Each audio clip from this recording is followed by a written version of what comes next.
जी madam. हाँ रघु, कल की मीटिंग फिक्स है ना? वो बाहर गांव के टूरिस्ट के साथ ना मैडम, वो तो फिक्स है, कल सुबह 11 बजे। ये मीटिंग इस गांव के विकास के लिए बहुत जरूरी है। जी मैडम। ठीक है, ये फाइल अभी के अभी कलेक्टर ऑफिस भिजवा दो। जी मैडम।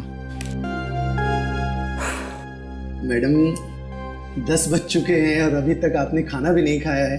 मैं कुछ मंगवाऊं आपके लिए? नहीं, मैं घर जाके ही खा लूंगी। अच्छा सर, वॉचमैन को बुलाओ। बिल्कुल। किशोर,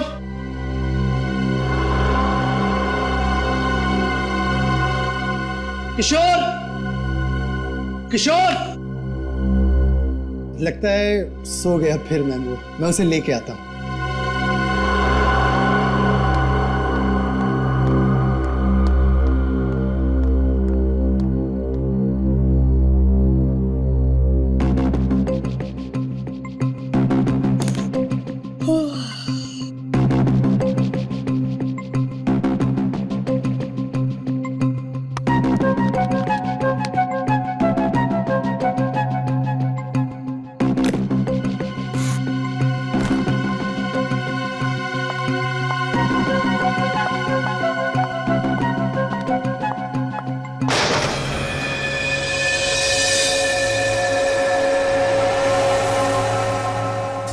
ये कैसी आवाज थी?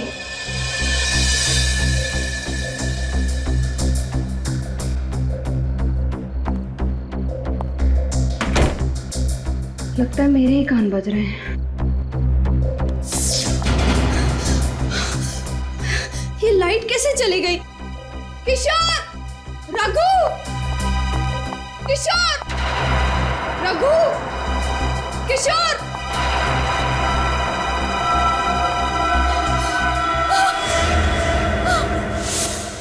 कौन है वहां पे? सामने क्यों नहीं आते? देखो, सामने आ जाओ, वरना तुम्हें ये मजाक बहुत भारी पड़ेगा। हेल्प! बचाओ! किशोर! रघु! बचाओ! क्या हुआ मैडम? मैं हूँ किशोर। मैं तुम्हें कब से आवाज दे रही हूँ, तुम्हें सुनाई नहीं दे रहा क्या? अरे मैडम माफ करना, नींद आ रही थी इसलिए चाय पीने चला गया। लेकिन आप क्यों डर रही हो? क्या हुआ? यहाँ कोई है। कौन है? अभी मैंने एक बहुत ही भयानक परछाई देखी। भयानक परछाई? बहुत ही बड़ी परछाई। कहाँ पर थी? वहाँ?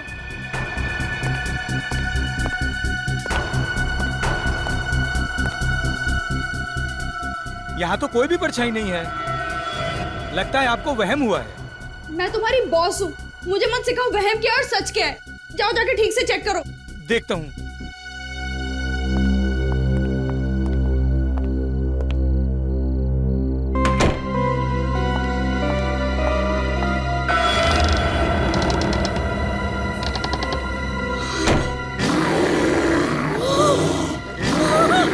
बॉस बताना, बॉस बताना, बचाओ, बचाओ। अरे चलना यार, क्या कर रही है तू? चल चल।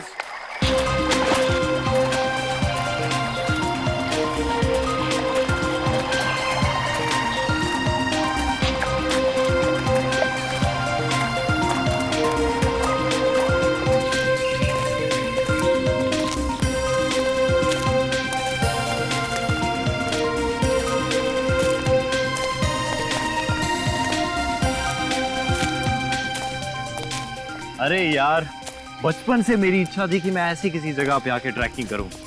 आज जाके चांस मिला है कहीं। शुक्र मनाओ कि वक्त पे इच्छा पूरी हो गई तुम्हारी। नहीं तो अगर हड्डियां कमजोर हो जाती ना, तो फिर पोतों पोतियों के साथ यहाँ आते और इच्छा ही रह जाती तुम्हारी। अरे यार सही है। What a beautiful। ये धूप है, जल्दी आओ, जल्दी आओ। ओह माय गॉड, अरे ये क्या है? लाश। लाश? क्या करें अब क्या करें? एक काम करते हैं, छोड़ो इसको, यहाँ से निकलते हैं जल्दी। हाँ निकलते हैं यहाँ से। नहीं ऐसे नहीं जा सकते, सीआईडी को फोन करना पड़ेगा।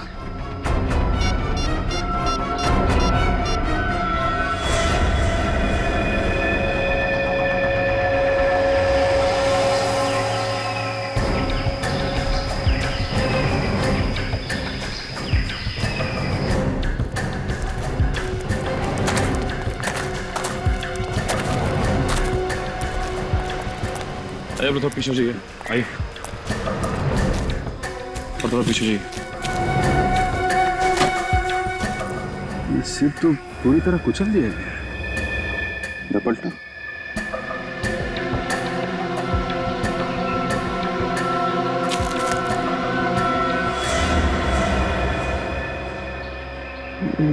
देखा, जगह जगह काटने के निशान है। सर इस तरह तो कोई जंगली जानवर ही मार सकता है। हाँ सर, इस निशान को देख के भी यही लगता है कि इसे किसी जानवर ने मारा है, इंसान ने नहीं। ये निशान काफी बड़ा और अजीब सा है। साइज में तो हाथी के पैरों से भी बड़ा है। हाँ सर, जिस तरह से इस आदमी का सर पिचका हुआ है, देखकर तो ऐसे ही लगता है कि उस जानवर के पैर के नीचे आ गया होगा। अब इसकी मौत पैर के नीचे आने से हुई है या किसी और वजह से, ये तो ये निशान बताएंगे। निकल सर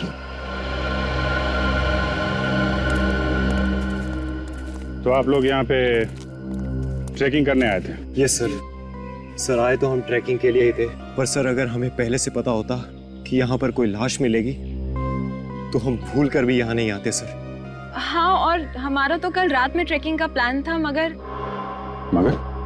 मगर क्या? हमारे लिए तो ये जगह बिल्कुल ही अनजान है। रात के अंधेरे में अजीब अजीब सी आवाज सुनाई देने लगी और हमारी हिम्मत टूट गई। और सर हमने तो पूरी रात गाड़ी में ही गुजारी। हाँ, और हम पूरी रात गाड़ी से नीचे भी नहीं उतरे। सर वो निशान तो मैंने उठा लिया, लेकिन उसके अलावा एक निशान और मिला है सर। ये देखिए।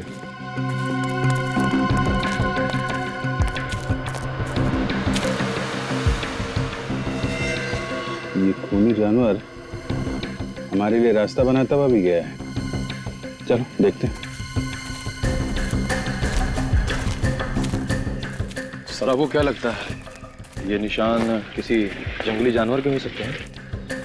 अब जानवर है या जानवर की एक्टिंग करने वाला कोई इंसान, ये तो पता चल ही जाएगा। ये क्या?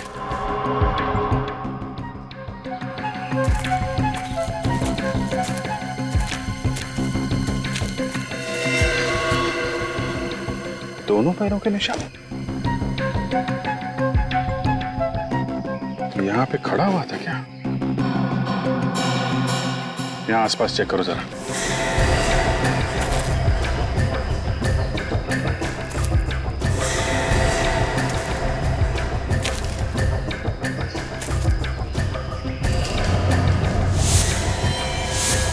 Oh my God.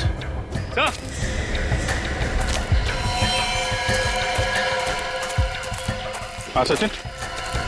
सर एक और आदमी की लाश। माय गॉड, इसका भी सर कुचल दिया गया है। जरा बॉडी पलटो।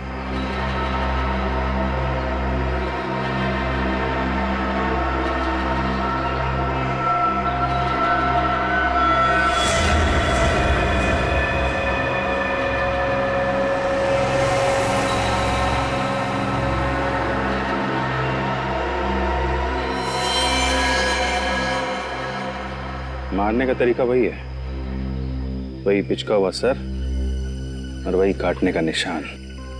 पर सर इसकी जेब से भी कुछ नहीं मिला। कहीं ये दोनों खून लूट के इरादे से तो नहीं किए गए? हो सकता है। खूनी तक पहुंचने के लिए इन लोगों की पहचान होनी बहुत जरूरी है। जरा मिसिंग पर्सन ब्यूरो से पता करो, किसी ने इनके गायब होने की रिपोर्ट लिखवाई है क्या?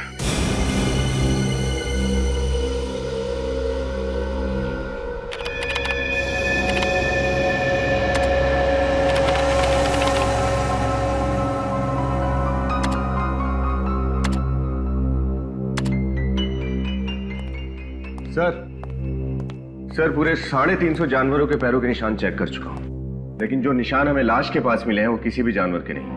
ये क्या चक्कर है? जानवर के भी निशान नहीं है, आदमी के भी नहीं है। मैं कुछ बोलूं? नहीं, बिल्कुल नहीं। मुंह मत खोलना तुम फ्रेडी। अरे एक बार सुन तो लीजिए सर। एक ही बात, मगर अगर तुम्हारे मुंह से आत्मा शब्द निकला ना तो मुझसे बुरा कोई नहीं होगा, याद रखना। वाइफ की कसम आत्मा का नाम नहीं लूंगा, क्योंकि आत्मा के पैरों के निशान तो होते ही नहीं है। बताओ जल्दी। ये पैरों के निशान के साइज देखकर तो ऐसा ही लग रहा है कि ये पैर किसी राक्षस या दानव के होंगे। आत्मा का नाम नहीं ले रहा हूं सर। आत्मा और दानव में उतना ही फर्क होता है जितना गन और राइफल में होता है। हो गया, बस बंद करो अपनी कहानियों की दुकान, समझे? सर उन दोनों मरने वालों के बारे में पता चल गया है। कौन है वो दो? सर पहली लाश अरुण की है जो विद्यानगर में रहता था। दूसरी लाश महेश की है जो वैशाली नगर में रहता था। विद्यानगर और वैशाली नगर, ये दोनों तो शहरी लोग थे सर। तो फिर रेवागढ़ जैसे गांव में क्या करने पहुंच गए होंगे?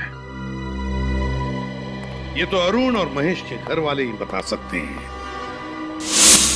मुझे अब तक यकीन नहीं हो रहा कि अरुण अब कभी वापस नहीं आएंगे। प्लीज संभालिए अपने आप को।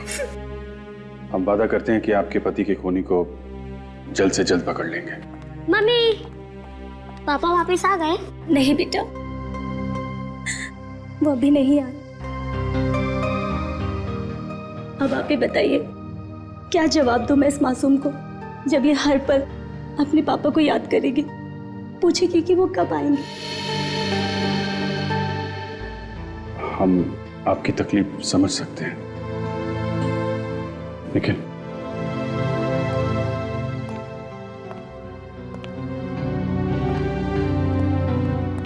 आपको किसी पे शक है? कौन कर सकता है? अरुण का तो कोई दुश्मन भी नहीं था। अच्छा, आप ये बता सकती हैं कि अरुण रीवागढ़ किसी खास काम से गए थे क्या? जी, वो अक्सर वहां जाया करते थे, पर वहां जाने की वजह कभी नहीं बताई उन्होंने। अक्सर जाते थे? जी हाँ, महीने में एक चक्कर तो लग ही जाया करता था उनका। तो आपने कभी पूछा नहीं कि क्यों जा रहे हैं रेवागढ़ में? जी, पूछने की कोशिश की, पर जब भी पूछा तो उनके चेहरे पे एक परेशानी सी नजर आती थी। बोलते थे कि वक्त आने पे वो सब कुछ बता देंगे। आखिर ऐसी क्या बात हो सकती है जो अरुण आपसे ये सब छुपा रहे थे? पता नहीं सर, पर वो जब भी जाते थे तो अपनी कुछ जरूरी कागजात और फाइल्स वगैरह लेकर जाते थे। फाइल्स वगैरह लेके जाते थे? कुछ ऑफिस का काम था क्या रेवागढ़ में? नहीं सर, अरुण की तो कपड़ों की दुकान है। रेवागढ़ में उनका क्या काम? अच्छा, इस बार जब वो रेवागढ़ गए थे तो ये फाइल्स और कागज साथ में लेके गए? जी हाँ। सर लेकिन अरुण की लाश के पास से तो हमें ना ही कोई फाइल्स मिली ना ही कोई कागजात। कहीं वो खूनी तो नहीं ले गया वो सारी फाइल्स और कागज? सर महेश के घर वालों को भी नहीं पता कि वो रीवागढ़ क्यों गया। कोई तो खास वजह थी भी नहीं जो ये दोनों वहां पहुंच गए। कोई तो है वहां पर जिसने इन दोनों की मौत की कहानी लिख कर रखी थी। बड़ी जल्दी आ गए आप लोग। सालुंखे, तूने 11 बजे बुलाया, हम लोग 11 बजे पहुंच गए।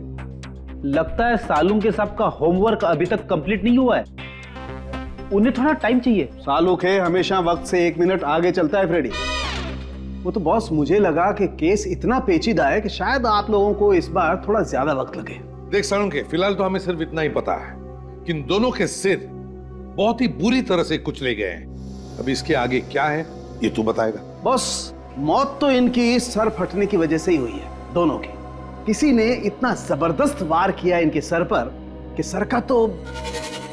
हाँ सालुंखे, पता है। इसका एक ही मतलब है कि ये काम किसी जानवर का नहीं, इंसान का है, क्योंकि जानवर पत्थर उठाकर पटकेगा नहीं। ये काम इंसान ही कर सकता है। हाँ बॉस, लेकिन अगर ये किसी इंसान ने किया है तो फिर इनके हाथों पर ये काटने के और ये खरोंचों के निशान कैसे?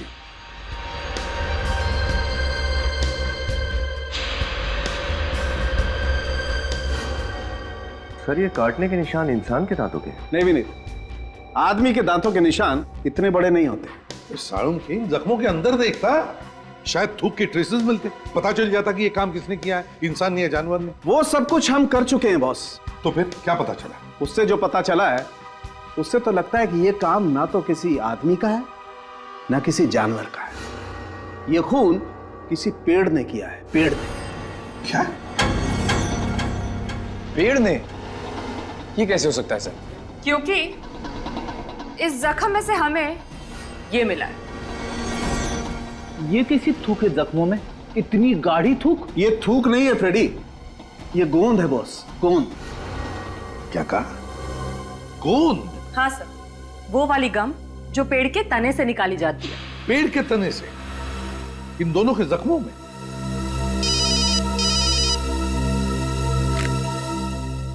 एसीपी प्रद्युमन, क्या कहा? ठीक है, एक और लाश रीवागढ़ में। आखिर ये खूनी है कौन, जो इंसान भी है, जानवर भी है और पेड़ भी?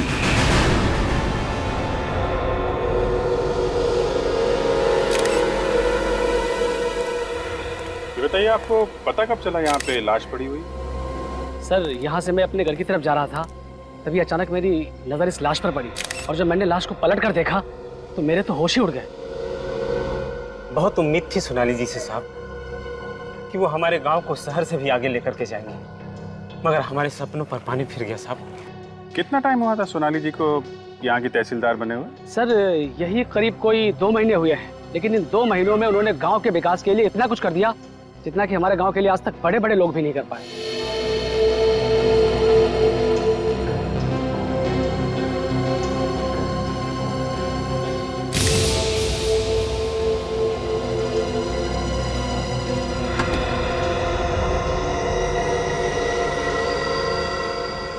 जब आप लोगों ने इस लाश को देखा, वो आसपास कोई और भी था क्या? नहीं। सोच के बताओ, किसी को दूर देखा हो भागते हुए? नहीं सर, सच कह रहा हूँ, किसी को नहीं देखा सर। ठीक है, खून करने का तरीका तो बिल्कुल वही है जैसे अरुण को मारा था और महेश को मारा था।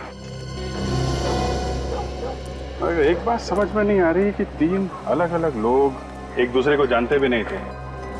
एक कपड़ों का व्यापारी, दूसरा चार्टर्ड अकाउंटेंट और ये गांव की तहसीलदार। हाँ सर, ये बात तो है। अगर ये खूनी कोई सीरियल किलर होता तो मरने वालों में कोई ना कोई समानता, कोई ना कोई कनेक्शन जरूर होता। कनेक्शन तो बस एक ही नजर आ रहा है, तीनों की मौत यहीं इस गांव में हुई है, रेवागढ़ गांव में। कहाँ है मेरी बच्ची सोनाली? क्या हुआ मेरी बच्ची को? क्या हुआ मेरी फूल सी बच्ची को? अपने आप को संभालिए। सोनाली, देख बेटी, तेरी माँ आई है। देखिए, आप उन्हें हाथ नहीं लगा सकते। कैसे कह रही हो? मेरी बच्ची है और तुम कह रही हो मैं उसे हाथ नहीं लगा सकती? छोड़ी सी। आंटी जी, आंटी जी। अरे अर्चना बहन, आंखें खोलो, क्या हुआ आपको? अर्चना बहन, अर्चना बहन। लगता है सदमे की वजह से बेहोश हो गई। पूर्वी, इनको हॉस्पिटल लेके जाओ जल्दी।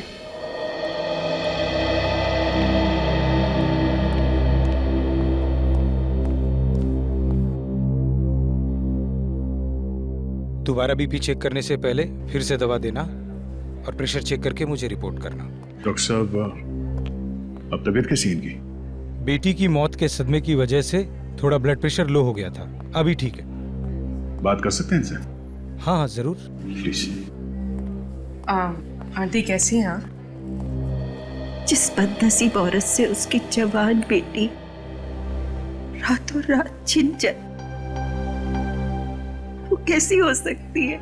आप पे क्या बीत रही है हम लोग समझ सकते हैं, मगर जिस माँ से वो औलाद छिन जाए जिसे उसने जन्म दिया है, पाला है, पोसा है, उसका दर्द तो सिर्फ एक माँ ही समझ सकती है। सोनाली बिटिया को जिसने भी मारा होगा ना, उसको नरक में भी जगह नहीं मिलेगी। आप जी, मैं ये हरीश भैया है। मेरे पति रवि की मौत के बाद इन्होंने इस सोनाली को बाप से बढ़कर प्यार किया है।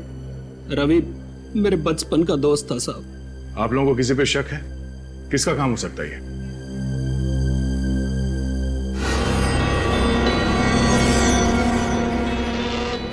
घबराओ मत बहन, खुल के बोलो।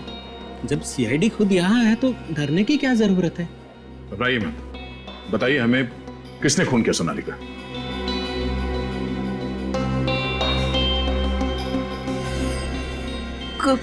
गौरव। गौरव? गौरव कौन है? सोनाली का दोस्त, और जल्द दोनों शादी करने वाले थे। ये गौरव और सोनाली एक दूसरे से प्यार करते थे?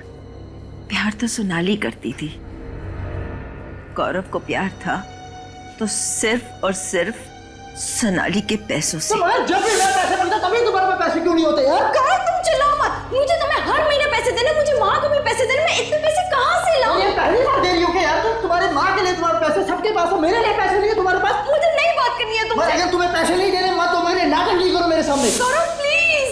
तो गौरव सोनाली को पैसों के लिए परेशान करता था। गौरव से ज्यादा लालची इंसान मैंने आज तक नहीं देखा।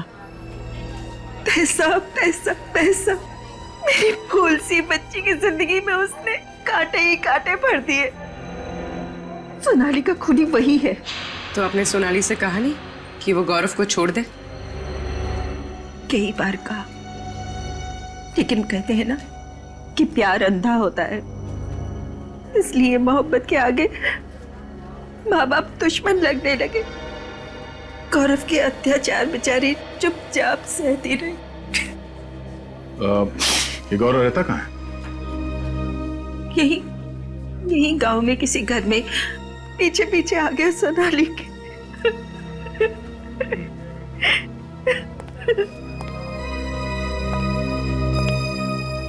इस गौरव को ढूंढना पड़ेगा।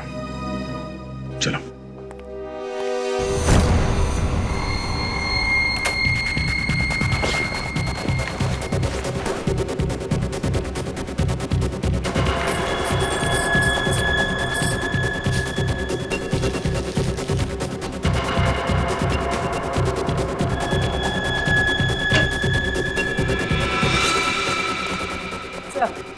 ये गौरव का घर। ये वैसे सुनो, ये गौरव है अंदर? मैं भी जल्दी में बात में मिलूंगा। अरे सुनो तो जरा, एड्रेस तो बता दिया। कौन सा एड्रेस? सीआईडी ब्यूरो का एड्रेस।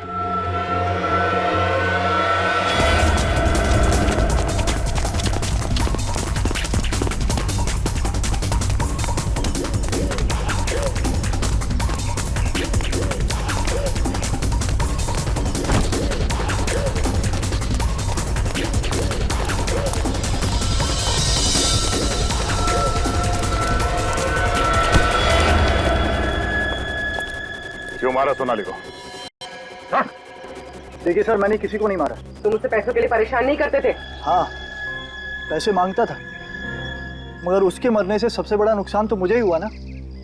पैसे मिलना बंद हो गए तो फिर मैं क्यों मारूंगा उसको सर? तूने नहीं मारा तो फिर किसने मारा? मुझे नहीं मालूम सर किसने मारा, लेकिन हाँ, वो किसी केस को लेके परेशान रहती थी। कैसा केस?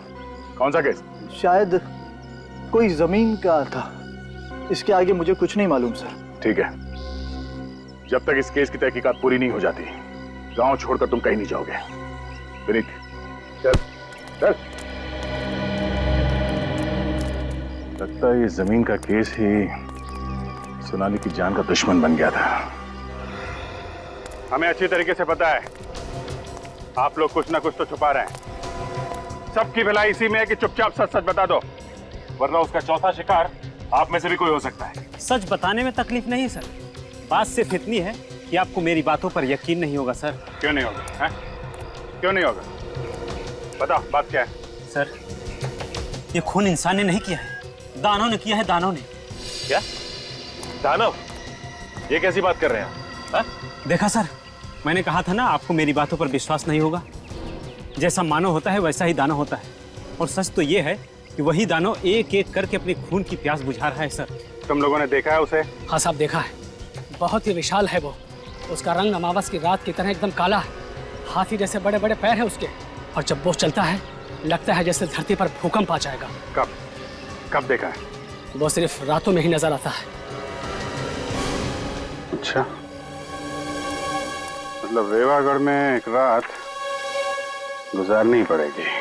सोनाली मैम बहुत ही अच्छे स्वभाव की महिला थी, वो हमेशा ईमानदारी और मेहनत की सीख दिया करती थी। आप उनके सेक्रेटरी थे तो फिर तो आपसे काफी कुछ बातें शेयर करती होंगी वो? नहीं सर, उनका अभी कुछ ही दिन पहले यहाँ तबादला हुआ था, तो हमेशा काम की ही बातें होती थी। अच्छा, पिछले कुछ दिनों में उनका बर्ताव कैसा था? किसी बात को लेकर परेशान थी? हाँ सर, किसी बात को लेकर चिंतित तो थी मैडम, खाना वगैरह भी टाइम पे नहीं खाती थी। क्या परेशानी थी, कुछ पता है? शायद वो किसी केस को लेकर के मैडम, केस की वजह से? क्या ये केस किसी जमीन से संबंधित थे? सर मुझे ये बात तो ठीक से पता नहीं, लेकिन हमेशा मैंने उनके मुंह से केस सुना है और वो खुद से ही बातें करती थी। खुद से बातें करती थी? क्या बोलती थी वो बोलती थी सर कि किसी भी हालत में ये केस जितना जल्दी हो सके निपटाना बहुत जरूरी है। सोनाली का कैबिन कहाँ है? इधर है सर, लेकिन आप इधर से आए सर।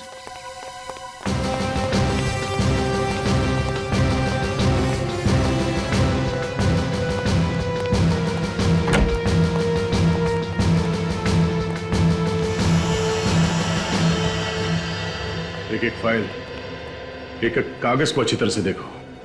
वो कौन सा केस है जो सोनाली को परेशान कर रहा था, उसका जवाब इस ऑफिस में कहीं दबा हुआ है। देखो।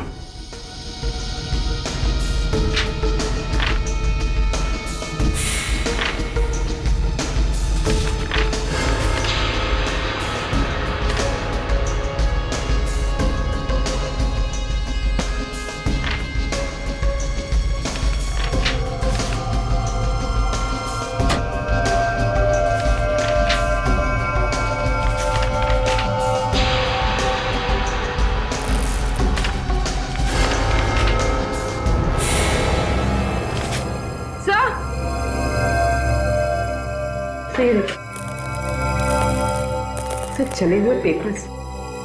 मगर सर कोई कागज जलाकर यहाँ क्यों फेंकेगा? वो शायद इसलिए बनी क्योंकि सोनाली की मौत का राज इन कागजों में दफन था। सर ये देखिए, आधी जली हुई फाइल। यहाँ कुछ छपा हुआ है। सर शायद पहले पेज की स्याही का प्रिंट इस फाइल पे छप गया है। हाँ, देखो यहाँ। क्या हुआ सर? क्या ये सब? ये फाइल और ये कागज किसने जलाया? सरकारी फाइल जला दी किसी ने? ये किसने किया सर? ये तुम हमसे पूछ रहे? यहाँ ऑफिस में तुम रहते हो या हम? हाँ सर, लेकिन मैम। सोनाली के कैबिन में सबसे ज्यादा तुम्हारा ही आना जाना होता था ना? बिल्कुल मैम, लेकिन मैं फाइल क्यों जलाऊंगा? कहीं सोनाली मैम नहीं तो नहीं? वाह, ये अच्छा है। जो मर गया उसी के सर पे इल्जाम डाल दो। क्यों? सर वाकई मुझे पता नहीं कि ये किसका काम है सर। ये फाइल देखो। क्या तुम बता सकते हो फाइल किस चीज की है?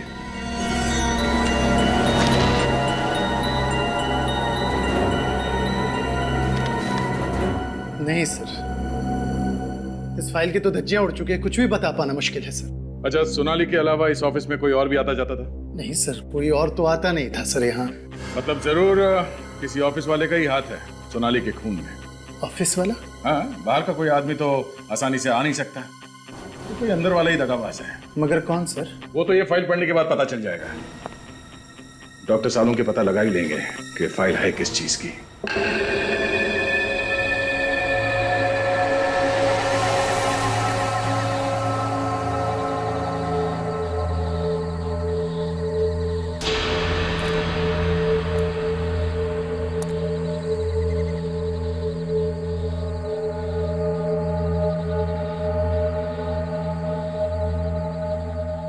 निखिल, कुछ दिखाई दिया क्या?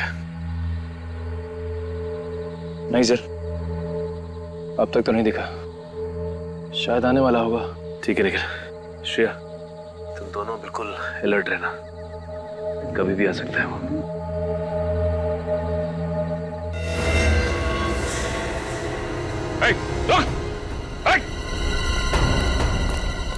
क्या हुआ सर? वो अभी यहाँ से भागा है। एक काम करो, तुम दोनों यहाँ से जाओ, मैं यहाँ से जाता हूँ। Come on.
अच्छा सर,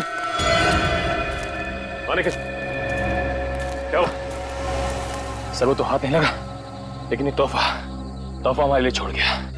ओह, तो ये है उस खूनी के कॉस्ट्यूम का फटा हुआ टुकड़ा। सर इस पर तो खून भी लगा हुआ है। हाँ सर, भागते वक्त पेड़ से टकरा गया था, उसके दाहिने कंधे पे चोट भी लगी है और एक कपड़ा उसी वक्त फटा है सर। तो अब ये फटा हुआ कॉस्ट्यूम का टुकड़ा उसे फांसी के फंदे तक ले जाएगा।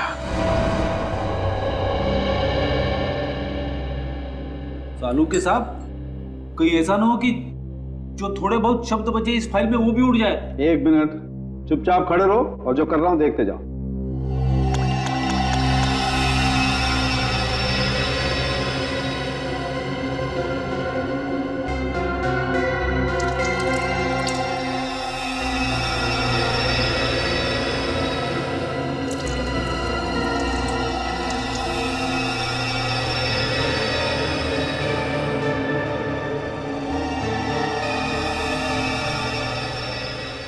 वाह भाई, देखा फ्रेडी, इसे कहते हैं रेत में से सुई ढूंढना।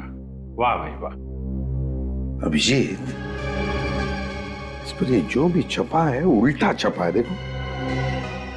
वो शायद इसलिए हुआ होगा कि इस फाइल में जितने भी पेपर्स होंगे उसमें जो सबसे ऊपर पेपर था उसकी स्याही गीली होगी और ये फाइल बंद कर दी गई, तो फाइल के कवर पर उस पेपर का प्रिंट आ गया। किसी चीज की लिस्ट है सर।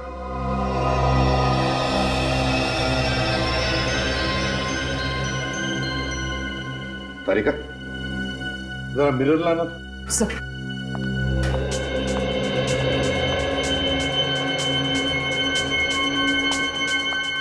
यहां पकड़।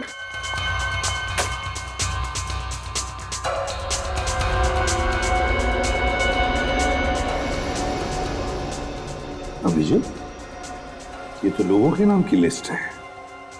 हाँ सर, अरुण, महेश, जगदीश, बाबू, सतीश, रवि। सर और भी नाम है लेकिन वो समझ में नहीं आ रहे। अरुण महेश? अभिजीत, ये अरुण महेश तो वही है ना जिनका बहुत ही बुरी तरह से सिर कुचल कर मारा है कोनी ने। और सोनाली जिस केस से परेशान थी, लगता है ये दोनों का संबंध उस केस से है। तो हो सकता है सर बाकी लोगों के नाम जो लिस्ट में हैं उनकी जान को भी खतरा हो।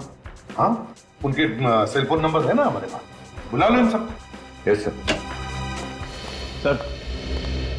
सर खूनी हमारे हाथ में आते रह गया सर। कोई बात नहीं, बहुत जल्दी वो हमारे मुट्ठी में होगा। सर फिलहाल उसके कॉस्ट्यूम का टुकड़ा मिला है सर, जो भागते वक्त झाड़ी में फंस गया था सर। इस पे खून भी लगा हुआ है। ओह, तो ये पहनकर डरा रहा था वो लोगों को, लेकिन हमें नहीं डरा पाएगा वो। भाग कर जाएगा कहां? सर हम जानते हैं ये खून कौन कर रहा है। आप जानते हैं कौन है वो? राजेश। राजेश है? कौन है राजेश? 1 नंबर का फ्रॉड ये है सर। सर गांव की एक जमीन है जो कि सरकारी प्लॉट है, उसने ये जमीन धोखे से पूरे 9 लोगों को बेच दी है। क्या एक सरकारी जमीन को 9 अलग अलग लोगों को बेच दिया? हाँ सर, और उनमें से हम 4 लोग आपके सामने खड़े हैं।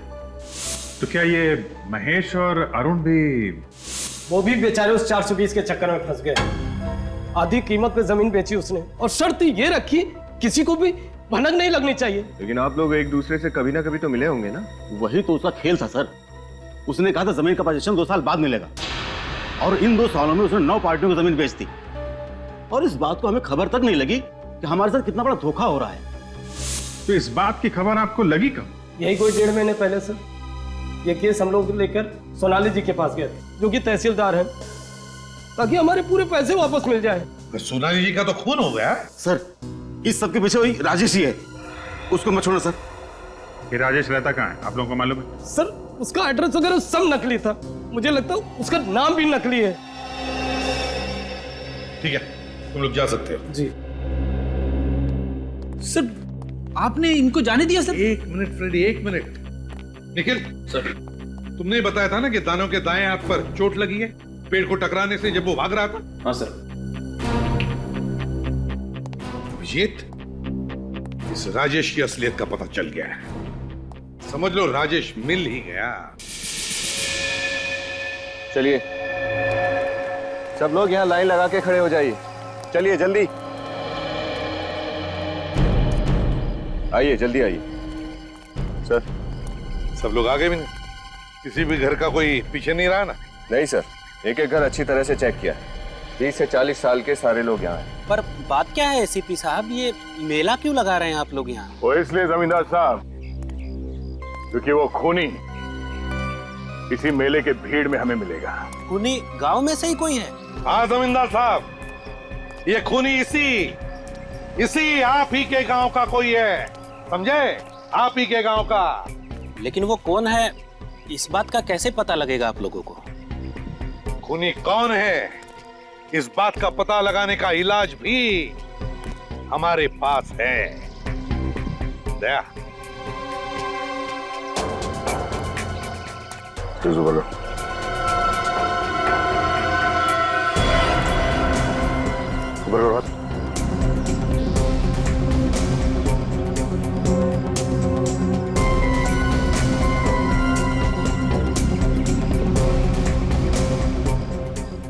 क्या देखते साहब? कुछ नहीं। मैं नहीं दिखाऊंगा सर। क्यों? हाथ के स्लीव्स ऊपर करो।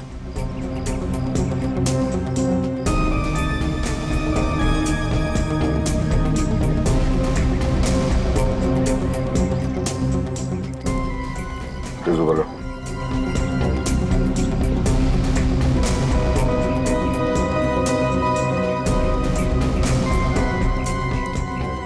सर इनमें से तो कोई भी नहीं है।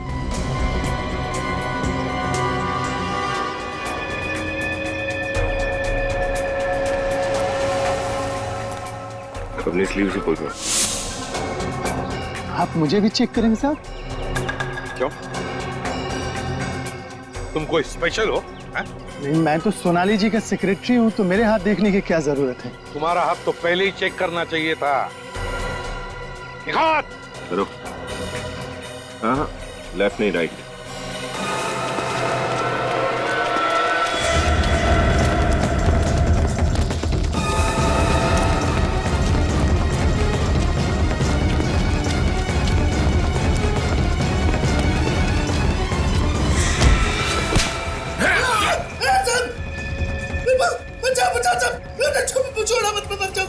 बुरे काम का बुरा नतीजा। हाँ? मुझे बहुत डर लगता है साहब। अच्छा, अब पता चला जब इंसान से मौत सिर्फ 10 सेकंड दूर होती है तो कितना डर लगता है। हाँ?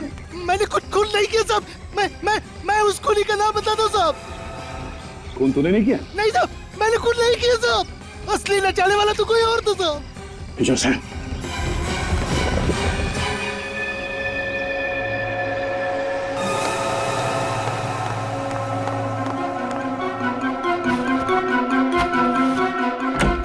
अरे हरीश जी, बोरिया बिस्तरा बांधकर कहाँ भागने की तैयारी हो रही है?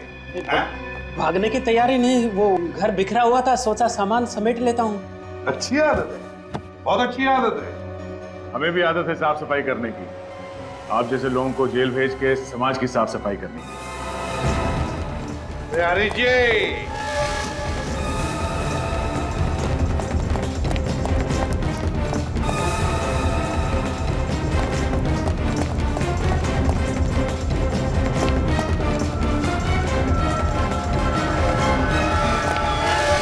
इतनी तेज भागेगा तो अस्पताल जाएगा।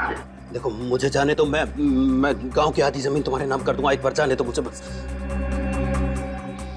जमीन का लालच देता तुमने? शर्म नहीं आई तुझे? अगर तू खुद पकड़ा गया था तो मेरा नाम लेने की क्या जरूरत थी? मुझे डुबा के क्या खुद बच गया तू? तेरी वजह से मैं यहाँ पे खड़ा हूँ। न तू मुझे पैसों का लालच दिखाता और न मैं नकली दानव बनता और न मैं वो सारे खून करता। अच्छा, तुम हो वो दानव जो लोगों के दिल में डर पैदा कर रहे थे?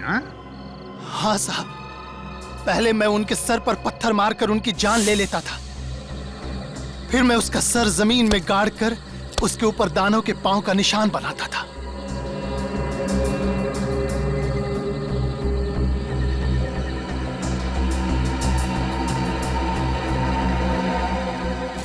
फिर उनके जख्म पर पेड़ का गोंद लगाता था ताकि लगे कि यह दानव की थूक है।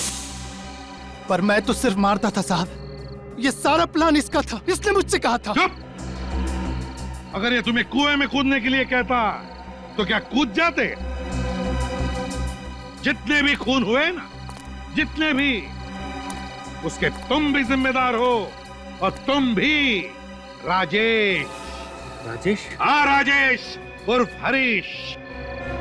9 लोगों को तुमने फंसाकर उन्हें एक ही जमीन बेची और फिर एक एक करके उन 9 लोगों को खत्म करना शुरू कर दिया इस दानव के जरिए।